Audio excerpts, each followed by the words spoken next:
ఇచ్చిన గొప్ప కృప, గొప్ప కృప. నాకు అనిపిస్తుంది 40 దినాలు కాదు, కానీ మన జీవితాంతం ఇలా ఉంటే బాగుంటుంది అని ప్రభు తెలుసుకునేంత వరకు కూడా.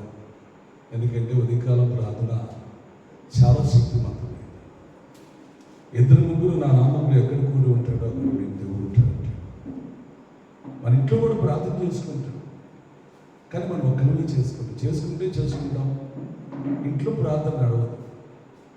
మనం లేచి స్నానం చేసి లేకపోతే మొంగొడుక్కొని దేవాలయానికి వచ్చి నలుగురు కూడి ప్రార్థన చేస్తున్నప్పుడు అప్పుడు దేవుని యొక్క ఆత్మ ఎప్పుడూ మన మధ్యలో సంచరిస్తూ ఉంటుంది. మన ప్రార్థన ఆలోచిస్తూ ఉంటాడు. మన శ్రమలన్నిటి నుంచి దేవుడు వినిపిస్తూ ఉంటాడు. అందుకోసమే ఈరోజు ఒక విషయాన్ని జ్ఞాపకం చేస్తాను. ప్రతిదినము ఒక కొత్తగా దేవుడు మాట్లాడుతున్నాడు. నాకే ఆశ్చర్యం అనిపిస్తుంది. బైబిల్ గ్రంథంలో నుంచి ఈరోజు ఒక ప్రత్యేకమైన పరిశుద్ధాత్మ దేవుడు మనతో మాట్లాడేది.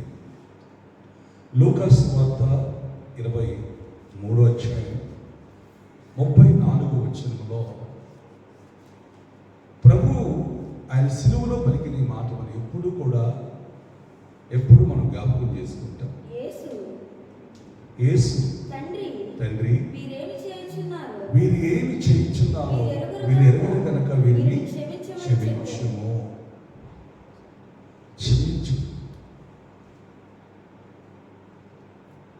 ఒక్క విషయాన్ని జ్ఞాపకం చేసుకోవాలి. క్షమించే మనస్సు యేసు ప్రభువుకు ఒక్కడికైనా మనకు కూడా ఉండాలి. అమ్మా,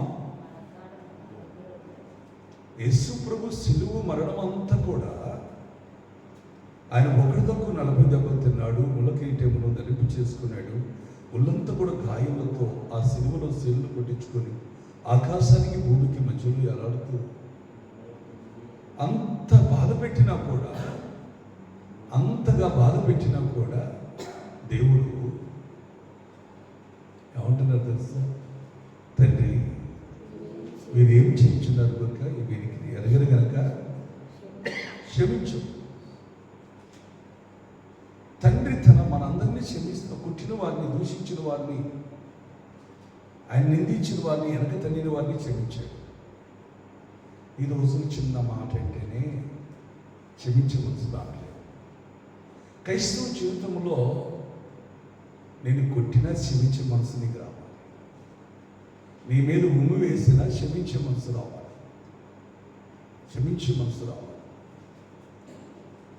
అంటే అప్పుడు నువ్వు క్రైస్తవుడు కాదు. క్షమించే మనసు నీకు రాకపోతే అసలు దేవుని కుమారుడివే కాదు. దేవుని యొక్క ఆత్మ మనలో ఉన్నప్పుడు క్షమించే మనసు. దురాత్మ ఉన్నప్పుడు క్షమించే మనసు. దాన్ని శిక్షించాలి. ఇప్పుడు మొత్తం కూడా ఆవరించింది, యూదులందరిని ఆవరించింది. యేసుని సిలువ వేయాలి అని చెప్పి వాదించింది. బరబ్బాను విడిచిపెట్టమన్నాడు, యేసుని సిలువ వేయమన్నాడు. అంటే తప్పు చేసిన వాడిని, నరహంతకుణ్ణి విడుదల చేయమన్నాడు. ఏ పాపం చేయని వాడిని సిలువ వేయమన్నాడు. అదే నిజంగా దేవుని ఆత్మ కలిగి ఉంటే తండ్రి యొక్క చిత్తాన్ని నెరవేర్చే వ్యక్తిగా కలిగి ఉంటాం. వారి శిలువేసనన్నా కూడా నోరు తెరవలేదు. చూద్దాం, బైబిల్ గ్రంథంలో చాలా విషయాలు ఈరోజు రాయబడి ఉన్నాయి. యెషయా గ్రంథం 42వ అధ్యాయం 1వ వచనం. నేను ఆదుకున్న నా సేవకుడు, నేను ఏర్పాటు చేసుకున్నవాడు, నా ప్రాణానికి ప్రియుడు, అతని యందు నా ఆత్మను జాగ్రత్త గ్రహించి అతని యందు నా ఆత్మను ఉంచి ఉన్నాను. అన్ని జనులకు ఏం చేస్తుందంటే అన్ని జనులకు న్యాయము కనపరచును. అతడు కేకలు వేయడు. అదవుతుందా? దేవుని ఆత్మ కలిగిన వ్యక్తి ఎవరైనా సరే కేకలు వేరు, గునగరు, సొనగరు, ఎలాంటి కీడు. ఒక తప్పు చేసినా, నీ ఎదుట తప్పు చేసినా ఏమండి వాడు ఏం చేయలేదు అంట. ఎందుకంటే క్షమించే మనసు నీకు ఉంటుంది. అయ్యో నేను చూసేది అతను తప్పు చేస్తున్నప్పుడు ఒక మాట మనం అంటే అతని శిక్ష వస్తుందేమో, అదే శిక్ష పడకూడదు. నీ ద్వారా ఎవరికి కూడా శిక్ష అనేది రాకూడదు. ఎవరు నీ గురించి బాధపడకూడదు. ఎవరు కూడా నీ వలన మనసులో బాధ అనేది రాకూడదు. యేసు ప్రభు చేసింది అదే. ఆయన బాధపడ్డాడు, ఆయన దుఃఖపడ్డాడు, ఆయన నలగొట్టబడ్డాడు, కానీ ఎప్పుడు కూడా ఇతరులని బాధ పెట్టిన వాడు కాదు. క్రైస్తవ జీవితం ఒక్కసారి జ్ఞాపకం చేసుకో. వాక్యం అర్థం చేసుకోవాలి. వాక్యం అర్థం చేసుకో.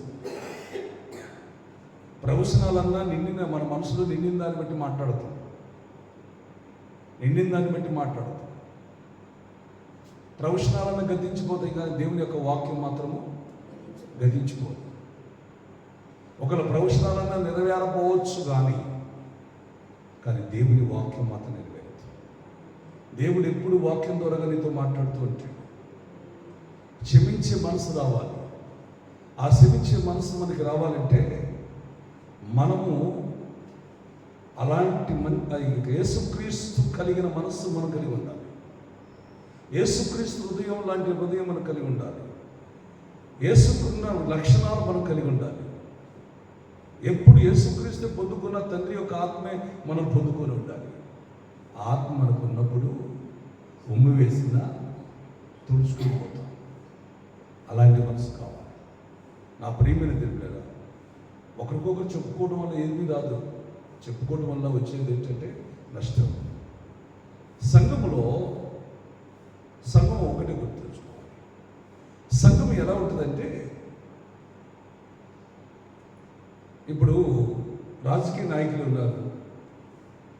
మన భారతదేశం మొత్తం కలిసి 150 కోట్ల జనాభా. ప్రధానమంత్రిని ఒక్కడు నిలబెట్టారు. ఈ 150 కోట్ల మందికి న్యాయం చేయాలంటే కష్టం. దాంట్లో కొద్ది మందిని మాత్రమే, 1 కోటి మందిని మాత్రమే మేలు పొందుతారు. మిగతా వాళ్ళంతా అంటే ఇంకెంతమంది ఉన్నారు? 150 కోట్లు అనుకుందాం. 1 కోటి మందికి న్యాయం జరిగింది, అతని వల్ల మేలు జరిగింది. ఇంకెంతమంది ఉన్నారు? 149 కోట్ల మంది ఉన్నారు. ఈ 149 కోట్ల మంది కూడా ఈ విధంగా ఉంటారు. అంటే విషయం చెప్తున్నా. మన రాష్ట్రం అంతా 5 కోట్ల 4 కోట్లు. తెలంగాణ ఇవన్నీ మీరు చదువుకున్న చదవాలి. లేదు అంత లేదు. మన రాష్ట్రంలో చూడండి, ఒక 4 కోట్లు ఉండే జనాభా. కానీ ఆ 4 కోట్ల జనాభాలో అందరికీ చేయలేం. 1 కోటి మంది కన్నా చేయటానికి ప్రయత్నము చేయలేం. మేలు చేసిన వాడు, మేలు పొందిన వాడు ఎలా ఉంటాడంటే కృతజ్ఞతగా ఉంటాడు. ముఖ్యమంత్రి మీద కానీ ఎవరి మీద కానీ. ఇక్కడ నేను చెప్పే మాట ఏంటంటే, ఇంట్లో కూడా, కుటుంబంలో కూడా, మన ఇంట్లో కూడా నలుగురుంటే ఒక్కడికే న్యాయం చేస్తాం. నలుగురు చేయాలి. కుటుంబంలోని అందరికీ న్యాయం చేయగలిగిన వారుగా ఉండాలి. అందరూ ఒక కాటి మీద నడిచేవారుగా ఉండాలి. యేసు ప్రభు ఈ లోకంలోకి వచ్చినప్పుడు ఆయనకి సహోదరులు ఉన్నారు, సహోదరులు ఉన్నారు. యేసు ప్రభు ఉన్నారమ్మా? అది మరేమో పుట్టిన సంతానం ఉన్నారా? లేదా? ఇది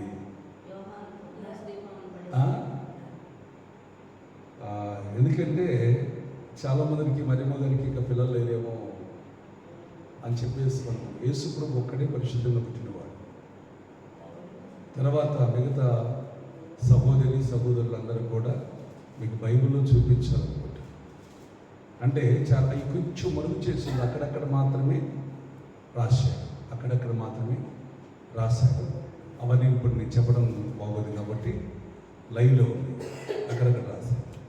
కొన్ని చోట్ల తన సహోదరులు కూడా ఆయన మాట వినలేదు. నువ్వు పోయి మార్గాలు బోధించేది నీ శిష్యులకు వాళ్ళకి బోధించాలి. అదే శిష్యులు ఆయన చనిపోయిన తర్వాత అప్పుడు వాళ్ళు ఎంత ప్రార్థన చేశారు. తర్వాత సంగతి ఇంట్లో మంచి చెప్పేవాడు మాట ఎవడు వినరు. మంచి అనేది ఒకటే గుర్తించు, మనం మంచి చేస్తున్నామా లేదా, మనం ఎలా ఉన్నాం. ముందు మనం ఒక విషయం చెప్పాలి, మనం ఎలా ఉన్నాం. నేను క్రీస్తు కలిగి ఉన్నానా లేదా, క్రీస్తు ఆత్మ కలిగి ఉన్నానా లేదా, క్షమించగలిగిన మనస్సు నాకుందా లేదా అనేది ఎప్పుడు మనం ఆలోచన చేయాలి. దాని రేషికంగా మరొకసారి అక్కడ రాయబడిన మాట ఏంటంటే, చదవం 11వ వచనం చదవం.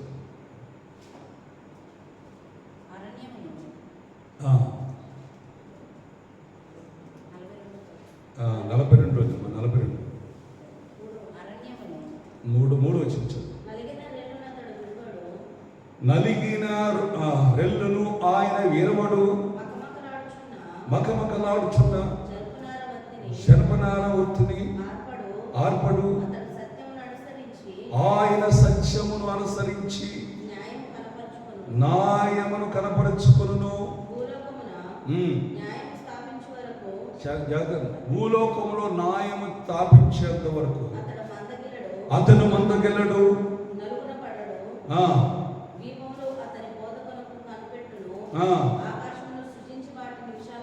విశాలపరిచి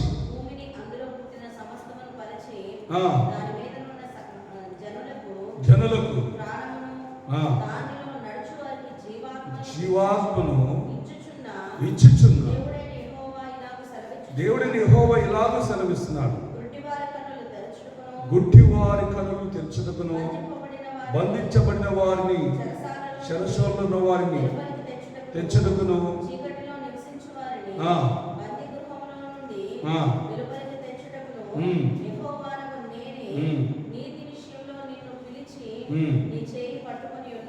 గట్టిగా సపోర్ట్. ఒక మంచి లక్షణాలు ఉండాల్సిందేంటి, ఒక మంచి లక్షణాలు ఇది. హల్లెలూయా. అందుకోసమే జాగ్రత్తగా గ్రహించండి నా ప్రేమని తెలిపినారా. దేవుని యొక్క ఆత్మ మనలో ఉన్నప్పుడు, దేవుని యొక్క ఆత్మ అభిషేకం మనలో ఉన్నప్పుడు ఖచ్చితంగా మనం ఏం కలిగింది. ఇప్పుడు మనకి ఏం చేయాలంట, గుడ్డివాని కన్నులు యేసుప్రభు చేశారా చేయలేదా? మరి మనం కూడా ఏం చేయాలి? ఒరే గుడ్డోడా అంటే కాదు, వాడు కళ్ళు తెరవకున్నట్టు వాడికి ఒక మంచి దారి చూపించు. అర్థించిందా?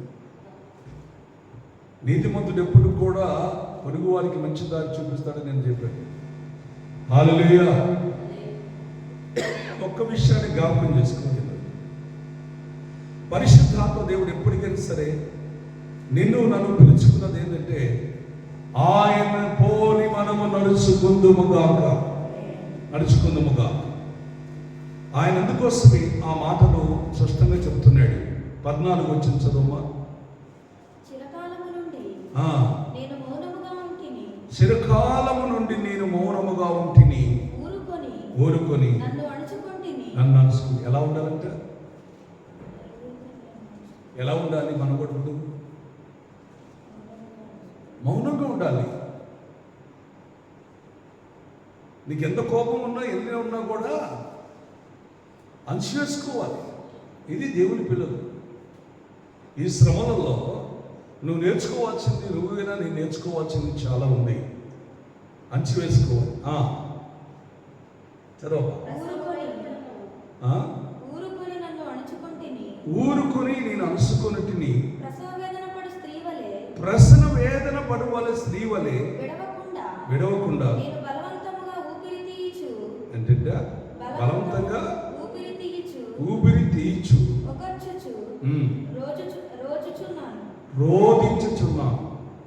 అంటే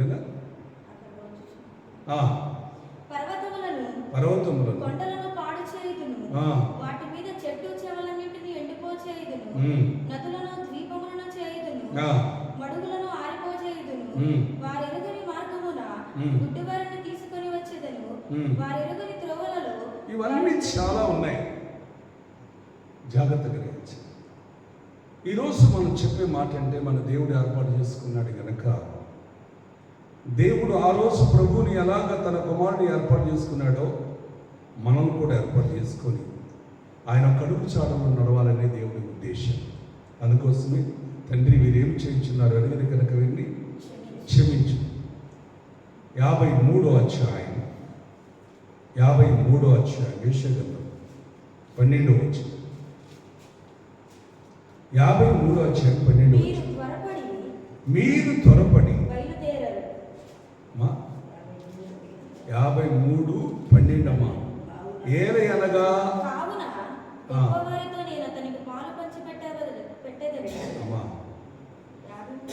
యెషయా గ్రంథం 53:12 ఏలయనగా మరణము నొందునట్లు తన ప్రాణమును దారిపోసి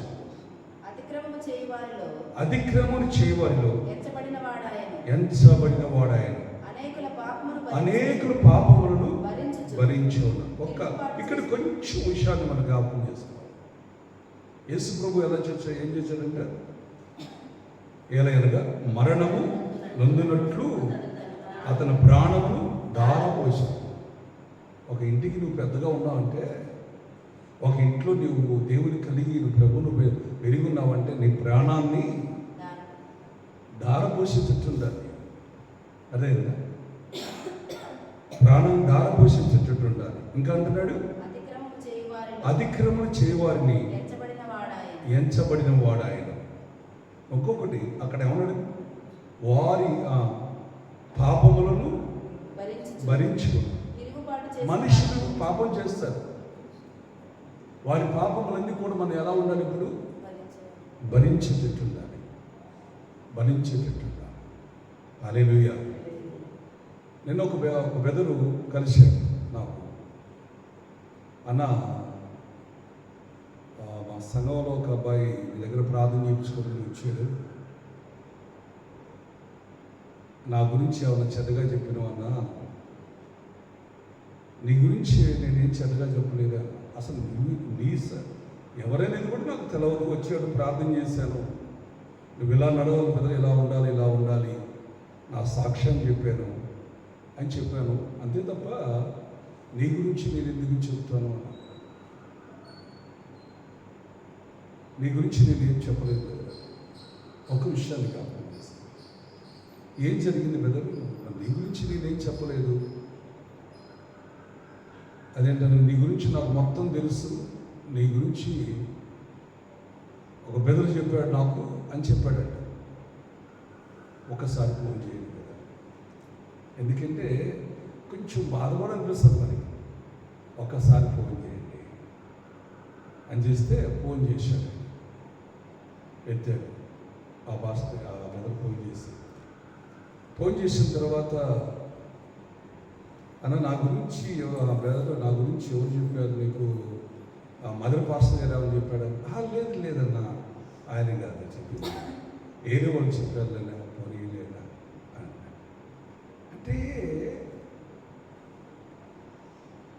అప్పుడు దాకా ఆయనకి ఏముందంటే, ఆయన మనసులో ఏముందంటే నేనే చెప్పాను. ఇప్పుడు నేను చెప్పబోతున్నప్పటికల్లా నేను ఎట్లున్నాను, నేను ధైర్యంగా ఉన్నా. అదే విధంగా ఒక విషయాన్ని జ్ఞాపకం, ఎవరికి మనం చెప్పాల్సిన అవసరం లేదు, ఎవరిని మనం బాధపడాల్సిన అవసరము లేదు. మన వాక్యానుసారంగా జీవించడానికి ప్రయత్నం చేయాలి. మన ప్రభు యొక్క అడుగుచాడులను నడవడానికి ప్రయత్నము చేయాలి. నేనన్నా బెదర్తోటి మీరు ఒక అన్నాడు అనుకో, ఒకలా బెదరికి ఎవరో చెప్పారనుకో, మనలో లోపాలు ఉంటాయి. మనం ముందు పోతుంటాం, మన వెనుకుంటారు వాడు. మనం ఎట్లా నడుస్తున్నాం ఏంటనేది మొత్తం వాడికి తెలుసు. మన 2 కళ్ళే మనం చూస్తున్నాయి, మనం 100 కళ్ళు చూస్తాయి కదా, 100 కళ్ళు చూస్తాయి. అర్థమైందా? మన ప్రవర్తన ప్రవర్తన ఎక్కడో ఒకసారి చిన్న పొరపాటు మనలో లోపాలు కనపడి ఉంటాయి కనుక జాగ్రత్త. ప్రతి విషయం ప్రతిది ఎప్పుడు కూడా పరిశుద్ధంగా ఉండడానికి ప్రయత్నము చేయాలని చెప్పి ఒక అర్ధగంట సేపు మాట్లాడుకున్నాం. హల్లెలూయా. నాలో కూడా లోపాలు ఉంటాయి కానీ ఆ లోపాలు మనకు అర్థం కాదు, వాళ్ళు చెప్పడం వల్ల మనకి అర్థమైంది. ఓ బ్రదర్, నీకు ఈ లోపాలు ఉన్నాయి, ఆ లోపాలు తీసేసుకో. అదేందా, నువ్వు కూర్చోవడం సరిగ్గా కూర్చోట్లేదు అని చెప్పి నువ్వు బాధపడదు. నాకు కూర్చోవడం వచ్చురా అనుకోకు. మంచి కూర్చోవటానికి ప్రయత్నించి మనం నడిచేటప్పుడు మన నడక కూడా సరిగ్గా నడవు. ఆ నడక వాళ్ళు చూస్తుంటారు. వాళ్ళు చెప్పినప్పుడు అన్న నీ నడక కొంచెం తగ్గుతుందన్న అన్నప్పుడు మనం సరి చేసుకోవడానికి చక్కగా నడవటానికి ప్రయత్నం చేయాలి. మనకేమొస్తుంది ఇప్పుడు? వాళ్ళు చెప్పడం, వాళ్ళు నాకా చెప్పేది అనేది మనకు కోపం వస్తుంది. ఎప్పుడు కూడా అలాంటి రాదు. ఎప్పుడైనా సరే ఒకటే గుర్తుంచుకున్నప్పుడు ఏంటంటే, యేసు ప్రభు ఎలా ఉన్నాడంటే ఆయన మరణమును అంటే తన ప్రాణమును దారపోసేవాడుగా ఉన్నాడు. హల్లెలూయా. అంటే మనుషులు పాపములు ఏం చేశాడు? తన మీద భరించాడు. మనుషులు పాపములు భరించాడు. గట్టిగా చేద్దాం. తిరుగుబాటు చేసిన వారితో విజ్ఞాపన చేశాడు. తిరుగుబాటు చేసిన వారికి ఏం చేయాలి? నీకు విజ్ఞాపన అంటే ప్రభు దగ్గర, ప్రభువా నా మీద తిరుగుబాటు చేస్తున్నారు తండ్రి, వీరు ఏం చేస్తున్నారు, వీరు ఎరుగరు కనుక వీరిని క్షమించండి ప్రార్థించాలి. మత్తయి సువార్త 5:44. మత్తయి సువార్త 5:44. నేను నీతో చెప్పినది ఏమనగా, నీ పరలోకమందున్న మీ తండ్రికి కుమారుడైనట్లు మీ శత్రువులను ప్రేమించండి, మిమ్మల్ని హింసించే వారి కొరకు ప్రార్థన చేయండి. పరలోకమందున్న తండ్రికి కుమారులుగా మీరు ఉండాలి అంటే, నువ్వైనా నేనైనా కుమార్తెగా ఉండాలంటే ఏం చేయాలంటే శత్రువుని ఎక్కువగా ప్రేమించి. అదేవిధంగా శత్రువుని ఏం చేయాలా? ఏం చేయాలా? ప్రేమించాలి. గట్టిగా చేద్దామా? ప్రేమించాలి. శత్రువులను ప్రేమించినప్పుడు ఒకటే గుర్తుంచుకున్నాం, నువ్వు దేవుని కుమారుడుగా ఉంటావు. నేను హింసించిన వారి కోసం ప్రార్థించి, అక్కడ అదే అంటాడు, నేను హింసించిన వారి కోసము ప్రార్థించి. ప్రభా వాళ్ళు శిక్షించబడాలని ప్రార్థన చేయకూడదు, వాళ్ళు మార్పు పొందాలి ప్రభు అని ప్రార్థించాలి. అదే యేసు ప్రభు ఆ సిలువలో ఆయన క్షమించకపోతే అక్కడ ఉన్న వాళ్ళందరూ కూడా క్షమించబడేవాడు కాదు. క్షమించాడు, కొట్టిన వారిని క్షమించాడు, దూషించిన వారిని క్షమించాడు, సిలువ వేసిన వారిని క్షమించాడు. ఆ క్షమాపణ నీలో ఉండాలి. అలాంటి మనసు మనకి కలిగి ఉండాలి. నేను మాకు మత్తయి సువార్త 3:2 ఏమంటాడు తెలుసా? యోహాను గారు ఇక్కడ చెప్తున్నాడు. అరణ్యములో ఉండి ఏమంటున్నాడు తెలుసా? మారు మనసు పొందుడి. ఉదయ అరణ్యములో ప్రకటిస్తున్నాడు. ఏంటంటే మారు మనసు పొందండి. మారు మనసు అంటే ఏంటో తెలుసా? ప్రభువా నా మీద ఉమ్మి వేసినా తుడుచుకొని పోతాను ప్రభువా. ప్రభువా నన్ను దూషించినా నేను తిరిగి దూషించను ప్రభువా. నన్ను విమర్శించినా నేను వారి కోసం ప్రార్థన చేస్తాను ప్రభు. నాకు ఎన్ని బాధ కలిగినా నేను బాధపడను ప్రభు. నేను వారిని ప్రేమించేవాడిగా ఉంటాను. అందుకోసం బైబిల్ చెబుతుంది, రోమీయులకు రాసిన పత్రిక 12:20, నీ శత్రువు ఆకలి ఉంటే ఏం చేయాలంటే భోజనము పెట్టు. ఒక్క విషయాన్ని జ్ఞాపకం చేసుకోవాలి నా ప్రియమైన దేవుడా. మేము ఖమ్మం పోయాం. మా సొంత అమ్మ చెల్లెలు ఇంటికి పోయాను. నా పెళ్ళైన కొత్తప్పుడు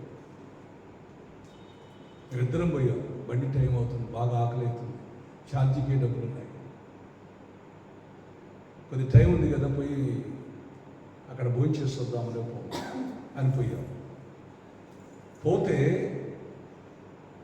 షాట్లో బియ్యం పోసింది. అన్నం తినిపోతున్నా ఉండను అంటుంది, కానీ షాట్లో బియ్యం మాత్రము షాట్లో బియ్యం ఉన్నాయి. షాట్లో బియ్యం పోసుకొని యాటం మొదలుపెట్టింది.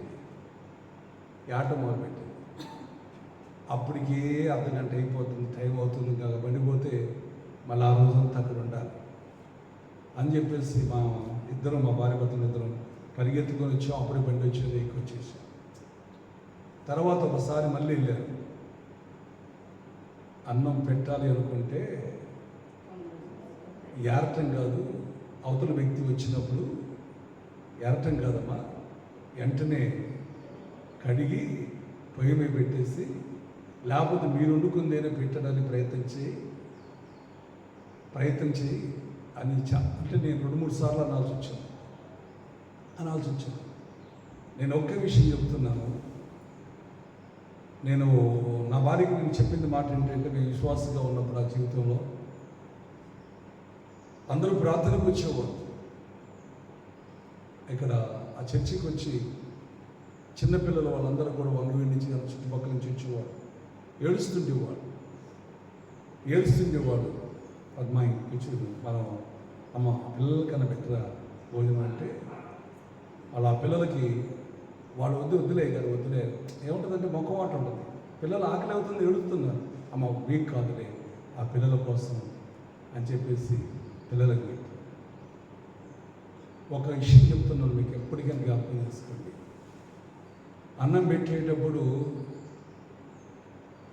ఎవరైనా నీ ఇంటికి చుట్టం వచ్చినా, బంధువు వచ్చినా, నీ అత్త వచ్చినా, నీ మామ వచ్చినా, నీ తల్లిదండ్రులు వచ్చినా, నీ స్నేహితులు వచ్చినా, ఇంట్లో కొంచెం ఉందనుకో, ఇంట్లో కొంచెం ఉంది, ఆ ఇద్దరే ఉన్నారు అనుకో, ఆ కొంచెము ఆ ఇద్దరికి పెట్టి, అన్న కొంచెం ఉంది, ఇద్దరు చర్చలు తెలియదు, అంతలోకి నేను వండుతాను. ఒరే కొంచెం ఉందిరా, నీకు చాలు వాడికి చాలురా అనమనుకో, లోపల పిలిచి లోపల పిలిచి వాడు పక్కన పెట్టాడు. ఆడెంత ఉంది కొంచెం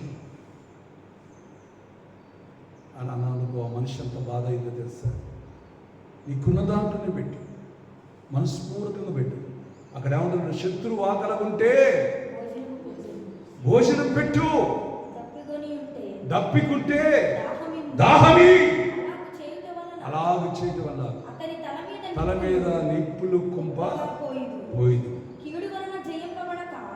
కీడు నుండి జయింపక మేలు చేత కీడుని చేయొచ్చు. నీకు మేలు జరగాలంటే అర్థమైందా, మేలు చేయి. శత్రువు కూడా ఏం చేయాలి, మేలు చేయి. యేసు ప్రభు చేసిందని అర్థమవుతుందా? యేసు ప్రభు చేసింది అదే. నా ప్రియమైన దేవుడు, మేలు చేయి. కీర్తనకారుడు అంటాడు చూడండి, 7వ అధ్యాయం 4వ వచనం. కీర్తన గ్రంథము చదవండి, 7వ అధ్యాయం 4వ వచనం. నా చేత పాపము జరిగిన ఎడల చూడండి, నాలో పాపం జరిగిన ఎడల నాతో సమాధానముగా ఉన్న వారికి నేను ఒకవేళ కీడు చేసిన ఎడల శత్రువు నన్ను తరిమి పట్టుకోనిమో, నా ప్రాణము అనగదొక్కనిమో చేయనిమో. నేను సంరక్షించుతును కదా. యెహోవా కోపం తెచ్చుకొని లెమ్ము, నా విరోధుల ఆగ్రహమును అనుసృతకై లేము, నన్ను ఆదుకొనుటకై మేలుకొనుము, న్యాయ విధిని నిర్మించి ఉన్నావు కదా. గడిగాల చేద్దామా. ఎప్పుడైనా సరే తీర్పు తీర్చుకోవడాయి. నీవెంత కాడికి క్షమించే మనసు నీకు రావాలి. మనం పాపం చేసేవా, మనం శిక్షించబడతాం. నువ్వు పాపం చేసేవని కూడా అంటానికి వీలు లేదు. హల్లెలూయా. మనం ఏది ఇత్తుతామో అదే కోస్తాం. మనం మంచి చేసామనుకోండి, మన పిల్లలకు మంచి జరిగింది. మనం ఎవరికైనా కీడు చేస్తే మన పిల్లలకు కీడు జరిగింది.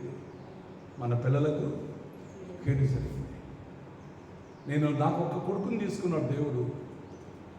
తీసుకున్నాక అందరినీ కూడా సంఘంలో వచ్చిన ప్రతి బిడ్డను కూడా చిన్నపిల్లలే వచ్చేవాడు. ఫస్ట్ నాకు సేవకు వాళ్ళ ఇంతమంది పిల్లల్ని ఇచ్చారు. నాకు అనిపించేది, నేను మా వాడు చనిపోయిన సంగతి మర్చిపోయా. రాజు వీళ్ళందరూ కూడా చూసినప్పుడు బర్నబాస్ రాజు అలాగే డేవిడ్ వీళ్ళందరూ పిల్లలందరూ కూడా వచ్చేవారు. ఎస్తేరు యొక్క పిల్లలు ఎక్కువ పిల్లలే ఉండేవాళ్ళు సంఘం. అంటే ఏం మర్చిపోయా నేను? నా కుమారుడు చనిపోయిన సంగతి కూడా మర్చిపోయి వీళ్ళే పిల్లలు. హల్లెలూయా. ఒక్క విషయాన్ని ఎప్పుడు మనం వాళ్ళని ప్రేమిస్తామో, ఇతరులను మనం ప్రేమించగలుగుతామో, వాళ్ళు కూడా మన పిల్లల లాంటి వాళ్ళు మనం అనుకుంటామో, అప్పుడే దేవుని కృప మన ఎప్పుడు తోడుగా ఉంటుంది. అందుకోసమే ప్రభు మాట్లాడాడు, పిల్లల్ని ఆటంకపరచవద్దు, వారు నా యొద్దకు రాని, ఇలాంటి వారిని దేవుని రాజ్యం అన్నాడు. మరి ఈ పిల్లగాడట ఆ పిల్లగాడట ఎప్పుడు కూడా అనుకోకూడదు. పిల్లలని ప్రేమించాలి, వాళ్ళకి మంచి నేర్పించాలి. హల్లెలూయా. అందుకోసమే లోకస్ వార్తకు మాట చెప్తాడు 6వ అధ్యాయం 27వ వచనం 27-28 చదవమా. లోకస్ వార్త జాగ్రత్తగా గ్రహించి దేవుని యొక్క వాక్యానుసారంగా మనుషులందరూ కూడా మిమ్మల్ని కొనియాడినప్పుడు మీకు శ్రమ. మనుషులు ఎప్పుడు మిమ్మల్ని పొగుడుతున్నారా? నువ్వు మంచివాడు జాన్ పట్టు పాల్, నువ్వు మంచిదాని పాస్త్రమా, అర్థమవుతుందా? మరేమ్మ గారు నువ్వు చాలా మంచిదాన్ని ఎప్పుడు పొగుడతారు? వాళ్ళకి అవసరమైన వాటిని మనం ఇచ్చినారు. మనుషులు ఎప్పుడు నేను పొగిడారంటే నీకు శ్రమ. అర్థమవుతుందా?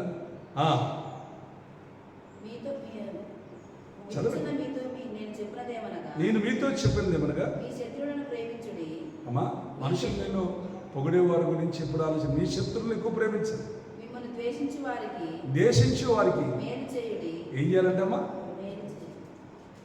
ఏం చేయాలి? అంతేగాని బాగా బాగా వాళ్ళ మీద కోపం పెట్టుకొని ఎప్పుడు దొరుకుతాడో, ఎప్పుడు కత్తితో పొడుద్దామని ఆలోచన. అంతే. అదే పని చేయమంటున్నాడు. ఏమంటున్నాడు? మేలు చేయి, శత్రువుకు కూడా ఏం చేయి? మేలు చేయి. ఆమె నువ్వు నాశనం అయిపోతావు అంటే, నేను ఒక ఆయన అన్నాడు, నన్ను నాశనం అయిపోతావు అన్నాడు. ఇంకా నువ్వు నాశనం అయిపోతావు పో అన్నాడు. నేను ఇక దీవించబడతానన్నా. దేవుని స్తోత్రం కదా. అది రావాలి మనకి. నువ్వు నాశనం అయిపోతావే, నీ కుటుంబం నాశనం అయిపోతా అంటారు చాలామంది. లేదు, నా కుటుంబం దీవించబడింది. ఆమె అంతే అనుకోవాలా? లేకపోతే చూడవా వాళ్ళు నాశనం అంటే మనుషుల్లో ఎప్పుడైనా సరే వాళ్ళని దూషిస్తున్నారంటే నీకు ఆశీర్వాదంగా మార్చబడును గాక. నువ్వు దూషించకూడదు. ఏం చేయాలంటే అన్నాడు? శపించకూడదు. శపించిన వారు కూడా ఏం చేయాలా? దీవించుడి. మిమ్మల్ని బాధించి వారి కొరకు ఏమే యేసు ప్రభు చేసింది అది. మరి నువ్వు నేను ఎలా చేయాలి మరి? ఏమ్మా ఏం చేయాలి ఇప్పుడు మమ్మీ? అది గడిగల చేద్దామా? ఎప్పుడు మనుషులు పొగడితే ఎప్పుడు కూడా వీడు మంచివాడని పొగుడుతున్నారు అనుకోండి, నీకు శ్రమ. క్రైస్తవుని ఎప్పుడు కూడా ప్రార్థించేసే వ్యక్తిని వాడు పొగుడుతున్నాడంటే, నువ్వు పొగడబడుతున్నావు అంటే నీకు శ్రమ. నువ్వు దూషించబడుతున్నావు అంటే నీకు అంటే నీతి విషయంలోనే మళ్ళీ తప్పు చేసి కాదు. అదేందా? నువ్వు కరెక్ట్గా ఉండు. నీ మీద నిందలు వస్తున్నాయి అంటే, నీ మీద అవమానాలు వస్తున్నాయి అంటే నువ్వు ఆశీర్వాదమే. నీకు గడిగల చేద్దామా? ఆశీర్వాదమే. అందుకోసమే నీవు ఎలా ఉండాలంటే, శపించిన వాడిని కూడా దీవించుదు గాక. అలాంటి మనసుని ఉన్నప్పుడు నీ పిల్లలు, నీ కుటుంబం దీవించబడును గాక. హల్లెలూయా. ఎప్పుడైనా సరే దేవుడు ఎప్పుడు కూడా శపించిన వారిని శపించు అనలేదు. బిలాము ఆయన దీవిస్తే దీవించబడతారు, శపిస్తే శపించబడతారు. అంత వరం ఉంది. ఇశ్రాయేలు ప్రజలను, దేవుని పిల్లలను ధనానికి ఆశపడి ఇశ్రాయేలును శపించడానికి పోతున్నాడు. గాడితో బుద్ధి చెప్పించాడు దేవుడు. గాడితో నోటి మాటలకు వచ్చి మాట ఇచ్చి వాటికి బుద్ధి చెప్పించాడు. హల్లెలూయా. నువ్వు ఎప్పుడు కూడా ఎవరిని కూడా శపించడానికి దేవుని పిల్లల జోలికి వెళ్ళకు. దేవుని పిల్లల జోలికి వెళ్ళకూడదు. హల్లెలూయా. ఒకరు సీనియర్ కావచ్చు, జూనియర్ కావచ్చు, తెలుసుకుంటారు. టైం రావాలి, నీ ఓర్పు కావాలి, నీ సహనము కావాలి. హల్లెలూయా. నేను మా మేనమామ అంటున్నాడు, చూసినప్పుడు మా మేనమామ అంటున్నాడు, ఒకప్పుడు ఆయన ఏమన్నాడంటే నా ఆస్తి మొత్తం పోయినప్పుడు అన్నీ పోయింది. ఆయన ఏమన్నాడని, నువ్వు ప్రభుని నమ్ముకున్నప్పుడు అన్నీ ఇచ్చారు, మేము ఎంతో సంతోషించావు, మాకంటే గొప్పగా ఉన్నాడు నా మేనన్నాడు అనుకున్నాం. కానీ నువ్వు అన్నీ పోయినాయి, మళ్ళీ దూషించాను నేను. ఆ దేవుని కూడా అన్నాను, మళ్ళీ దేవుడు నిన్ను ఎంత గొప్పగా నిలబెట్టాడు, నా కోసం ప్రార్థించి అంటున్నాడు. అంటే అదే నోటితో పొగిడాడు, అదే నోటితో దూషించాడు, అదే నోటితో మళ్ళీ ఇప్పుడు ఏమంటున్నాడు. చూడండి ఎంత మార్పు వచ్చింది, ఎన్ని సంవత్సరాలు పట్టింది ఇది? దగ్గర 24 సంవత్సరాలు పట్టింది. 24 సంవత్సరాలు పట్టింది.